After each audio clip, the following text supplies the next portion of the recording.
Maharashtra 7 TV में आप सभी का स्वागत है। आइए बढ़ते हैं आज की। महाराष्ट्र में विधानसभा चुनाव से पहले सहयोगी दल ने बढ़ाई बीजेपी की टेंशन, कर दी 100 सीटों की मांग। महाराष्ट्र में विधानसभा चुनाव से पहले महायुति गठबंधन में सीट बंटवारे को लेकर खलबली मची हुई है। शिवसेना शिंदे गुट के नेता ने कहा कि हमें चुनाव लड़ने के लिए 100 सीटें मिलनी चाहिए और हम ये सुनिश्चित करेंगे कि हम उसमें से 90 सीट जीतेंगे।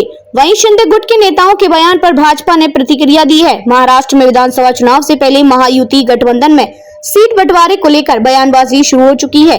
महाराष्ट्र के मुख्यमंत्री एकनाथ शिंदे के नेतृत्व वाली शिवसेना के एक वरिष्ठ नेता ने कहा कि उनकी पार्टी को महाराष्ट्र की 288 विधानसभा सीटों में से कम 100 सीटों पर चुनाव लड़ने का मौका मिलना चाहिए। बता दें कि शिवसेना महायुति गठबंधन का हिस्सा है, जिसमें भाजपा और अजित पवार के नेतृत्व वाली रांकपा भी शामिल है।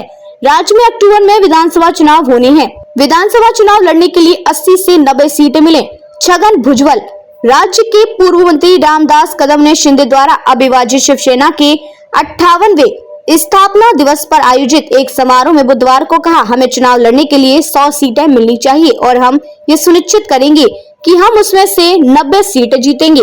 उप मुख्यमंत्री देवेंद्र फडणवीस ने बाद में कहा कि भाजपा सबसे बड़ी पार्टी है और राज्य चुनाव में अधिक सीटों पर चुनाव लड़ेगी। हालांकि सीट बंटवारे के फॉर्मूले को तीनों दलों के नेताओं के मिलने और चर्चा के बाद ही अंतिम रूप दिया जाएगा।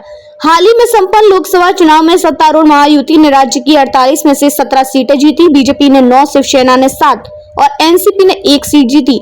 विपक्षी महाविकास अघाड़ी, जिसमें कांग्रेस, उद्धव ठाकरे के नेतृत्व वाली शिवसेना यूबीटी और शरद पवार की एनसीपी एसपी शामिल है, उसने 30 सीटें हासिल की।